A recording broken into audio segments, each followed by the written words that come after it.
Magandang araw po sa inyong lahat mga kababayan at welcome back dito po sa PNR at ito nga mga karibin natin proud BP Sara.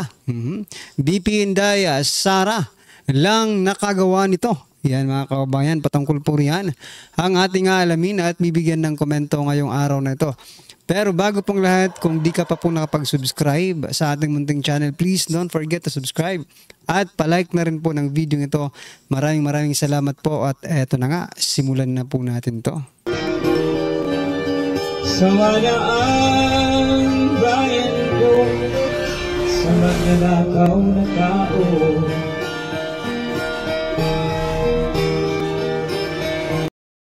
So yan mga kababayan, bago po natin muling i-play ang video ito, pasadahan po muna natin ang mga nagte-trending na mga balita dito po sa mundo ng social media at unahin na nga po natin ito. Nakita ko lang sa social media, sikat na sikat pala si President Bongbong Marcos Jr. o ang mga Marcos family na may feud or hidwaan. Ito po mga kababayan, mula po sa international media. Pakinggan po natin to at bigyan po natin ng reaksyon. Ganito pala nila kinikilala ang Marcos. Eto, pakinggan po natin to. The President of the Philippines, Ferdinand Marcos Jr., also known as Bongbong, is set to meet President Trump this weekend in Washington. But a bitter family feud is grabbing all the attention back home.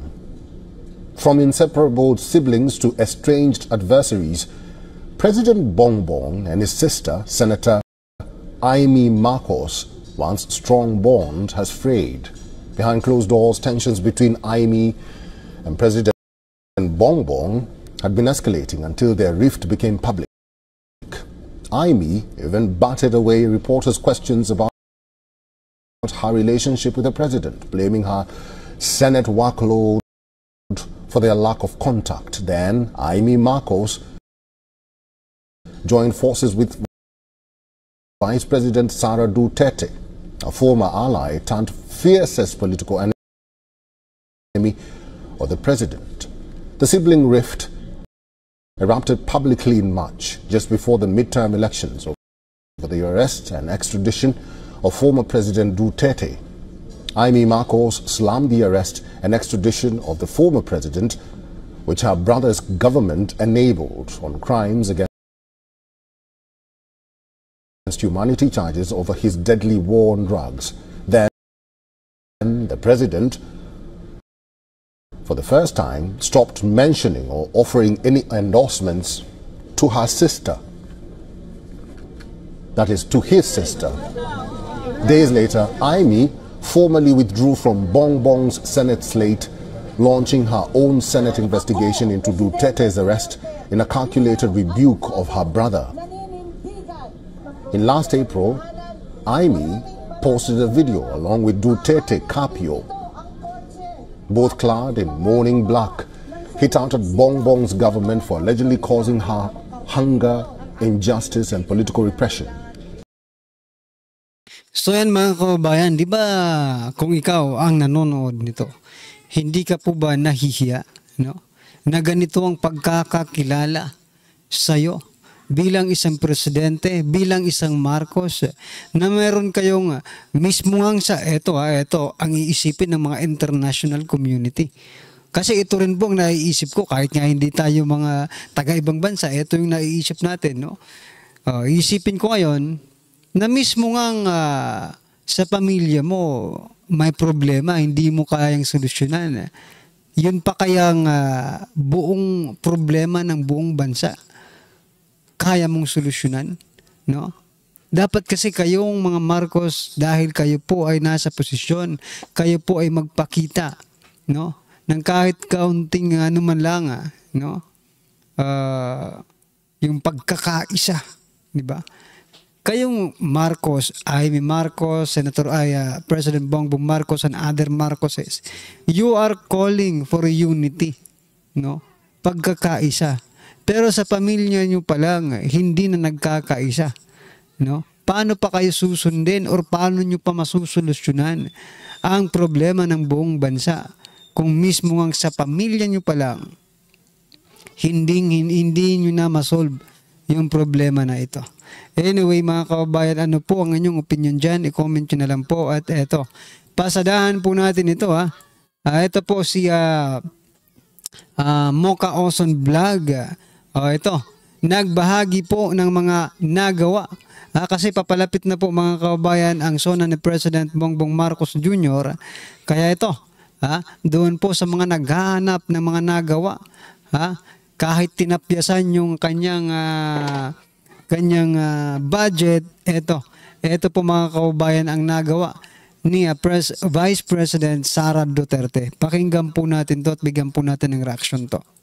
Ni Inday Sara, tahimik pero matapang. Hindi na nagpapakitang tao, kumikilos ng totoo. At kung resulta ang pag-uusapan, narito ang pruweba. Mula Mayo 2024 hanggang Abril 2025, Medical and Burial Assistance Program, 127,000 ang natulungan. 25,000 pamilya ang nabigyan ng suporta. Magnegosyo taday, kabuhayan para sa 416 na individual at 9 na organisasyon. Libreng sakay, nakapaghatid ng ginhawa sa 2 milyong commuters mula pa noong 2022.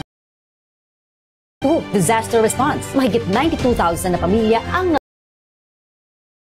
natulungan sa relief goods. Kalusugan food trucks, 3,914 hot meals ang naihatid sa mga frontliners sa panahon ng emergency. Pansarap program, 30,000 estudyante ay nabigyan ng libreng nutritious buns. Rice program, 146,000 na individual na bigyan ng agarang sustento. Pagbabago project, 200,000 school bags ang naipamigay sa mga estudyante at 300,000 na puno ang naitanim. Si VP Inday Sara ang tunay na leader na may nagagawa para sa bayan. Hindi lang pangako, gawa ang dala. Ako po si Mocha Ozon, ang boses ng ordinaryong Pilipino. So yan mga kababayan, yan po yung mga nagawa, and I think ilan po lang yan sa mga nagawa ni Vice President Sara Duterte, no? Kahit na kulang po ang kanyang budget, tumutulong pa rin. Kahit po binawasan ang kanyang budget, tumutulong pa rin dahil yun po talaga ang nasa puso, no, ni Vice President. Bakit ba palagi kung tinatawag na President Sara Duterte, no? Sana magdilang anghel tayo ng mga kababayan, okay? Para naman gumanda ang buhay ng bawat isang Pilipino. Alright, yan po ay patikim lamang mga kababayan sa mga nagawa ni Vice President Sara Duterte. So, bago po natin i-play yung video, eto, pasadahan po muna natin ang isang balitang ito mula po sa bilyonaryo. Sabi po dito mga kababayan, yan po yung yan po yung CEO ng GSIS. Sabi po dito mga karibin natin mula po sa bilyonaryo, basahin ko po para sa inyo. Talk about treating pensioners money like poker chips. The Government Service Insurance System or GSIS under the helm of self-styled rainmaker Jose Arnolfo Wick Veloso is under fire for reportedly sinking more than 1 billion pesos into DigiPlus Interactive Plus share. Right around its peak of 65.30 pesos. Yan mga kababayan. Sa madaling sabi po mga kababayan, ay natunaw po, natunaw na wala yung 1 bilyon na hulog ng mga pensioners ng GSIS dahil ginamit po na investment, nalugi po yung investment dito po sa DigiPlus Interactive, no, mga karabin natin.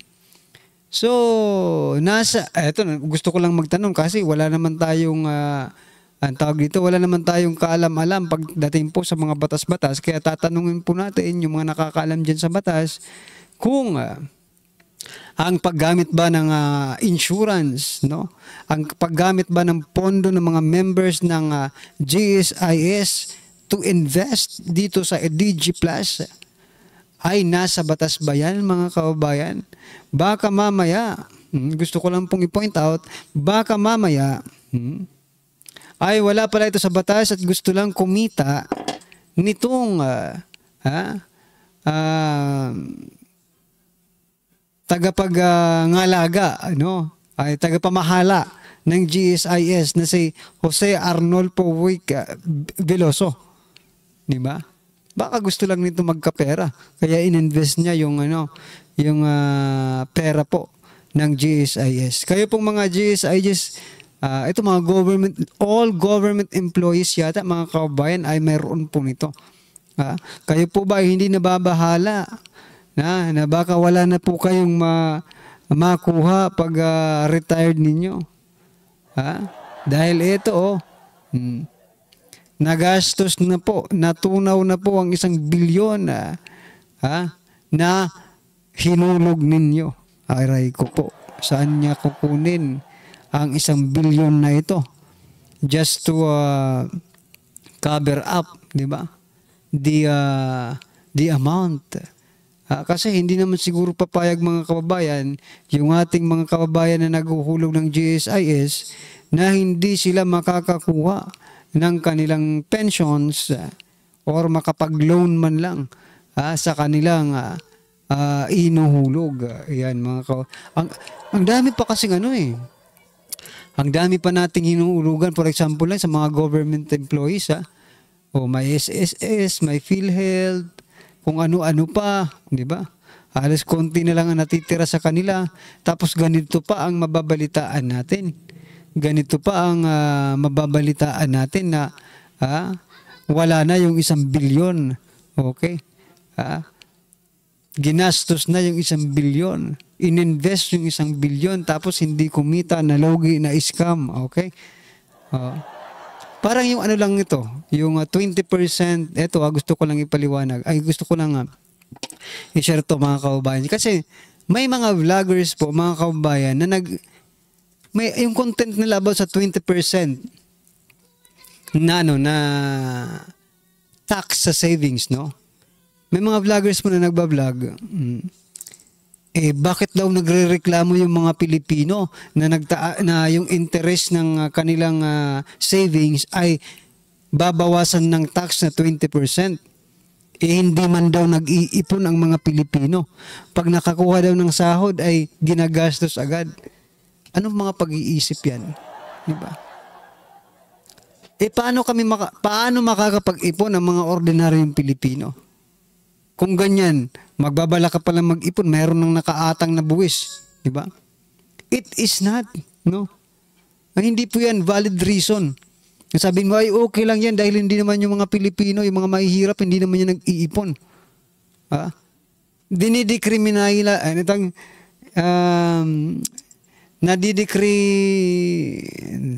dito sa dila ko na parang naiinsulto. Iniinsulto nyo ang mga ordinaryong Pilipino, yung mahihirap na Pilipino. Bakit? Dahil ba hindi sila nakakapag-ipon? Okay lang. Paano yung mga nakakapag-ipon? Kahit mahihirap po yan, they have the right, no? Para magkaroon ng savings sa bangko. Kaya wag nyo pong no? Huwag niyo pong maliitin yon. Minamaliit niyo yung mga maliliit Kayong mga ibang vloggers Akala niyo hindi ko kayo napanood. Napanood ko kayo. At ang rason lang nila, sa kanilang pagtatanggol dito sa 20% na tax na ito, ay hindi naman daw lahat ng Pilipino ay nag-iipon. Maraming mga Pilipino ang mahihirap na hindi na daw nakakapag-ipon, kaya okay lang na magpataw ng 20% na tax. Ay nako. Hindi ko alam kung Pilipino ba kayo. Kung pro-Pilipino ba kayo. Kasi pag pro-Pilipino ka, mamahalin mo ang mga Pilipino. You have to protect yung mga Pilipino. Hindi ko nga alam yung natin yung Department of Finance, yung secretary, no? Pro-Pilipino ka ba? Or pinagsasamantalahan nyo lang ang mga Pilipino? Yan ay tanong lang mga kababayan. Anyway, mga karibyo natin, ano po ang inyong opinion dyan? I-comment nyo na lang at eto, pasadahan po natin ang video ito at bigyan po natin ng reaksyon. Eto na po. Noong nakikita na ni Boying Rimulya na hindi nila kayang pabagsakin ng mga Duterte, anong ginagawa nila, hindi ba? Yung kapatid niya, gusto nang kunin yung yung siya na magsususpindi ng klase. Tapos siya naman, nandoon ka na sa DOJ, you still have 3 years. Pero bakit gusto mo nang iwanan yung DOJ as early as now? Kasi nakikita ni Boying na it's not going anywhere. Na kailangan niyang protektahan yung sarili niya. Kailangan niya ng immunity na 7 taon. 7 taon na maging ombudsman. 7 years eh. Mantakin mo, mas makapangyarihan ng ang DOJ sa ombudsman. Kasi ang ombudsman, ang kapangyarihan lang niyan is magkaso sa mga sitting government official. Bakit yun ang target ni Remulla? So dito ngayon sa DOJ, ang maganda sa DOJ, buong Pilipinas, lahat ng piskalya sa buong Pilipinas, iyo, NBI, iyo. Yung mga kulungan, sa'yo lahat yan. O hindi ba? So mas maganda at makapangyarihan ka talaga dyan. Pero bakit niya gustong mag-downgrade? Kasi nga, ang kailangan niya is security ng 7 taon, hindi siya matatanggal sa gobyerno. Kapag nanalo ka bilang isang ombudsman, ipinromote ka, inalagay ka dyan ng Pangulo, kahit yung Pangulong naglagay sa'yo, hindi ka na niya kayang tanggalin dyan. Diyan ka na for 7 years. 7 taon. So, kung si Boying, iniisip niya na yung kanyang sarili, o edi mas lalo na yung ibang mga hindi nanalo sa election. Si Abalos hindi nanalo. At hindi mananalo yan. Kahit na ilagay mo ulit siya sa gobyerno, hanggang dun na lang siya. They can only reign for another 2-3 years. After that, nga na sila. So yan mga kababayan, gusto lang talagang isecure ni Boying Remulla ang kanyang sarili, para at least kahit wala na yung kanyang sinasandalang pader, ay nandyan pa rin po siya sa gobyerno. Di ba? May kapangyarihan pa rin siya. Ano ba ito? Power tripping ba ito ni Remulla? Di ba? Parang talaga si Remulla, no? Parang gustong-gusto niya ang nasa kapangyarihan siya. Anyway, mga kababayan, no? Pag ito talaga si Remulla naging ombudsman, ay nako. Dito na natin makikita, mga kababayan, na talagang pinapaboran, no? Ay talagang hindi lang ngayon, pinapaboran talaga ni President Bongbong Marcos Jr. si Remulla, yung mga Remulla. Biruin mo, 2 ng Remulla. Tapos ngayon nagbabalak pa sa ombudsman. Kapag ito po ay natuloy, mga kababayan, ang iniisip ko, ano bang meron sa Remulla? Ano ang hawak nila at napapasunod nila si President Bongbong Marcos Jr. sa mga kagustuhan nilang mangyari? Di ba? Anyway, mga kababayan, ano po ang inyong opinion, reaksyon patungkol po sa video ito? I-comment nyo na lang po sa baba para at least alam po natin, mga kababayan, ang inyong opinion. Maraming salamat po. Please don't forget to like the video at pa-click na rin po ng notification bell para updated po kayo sa lahat ng ina-upload nating video. Maraming salamat po. Sawa na ang bayan ko sa magnanakaw na tao.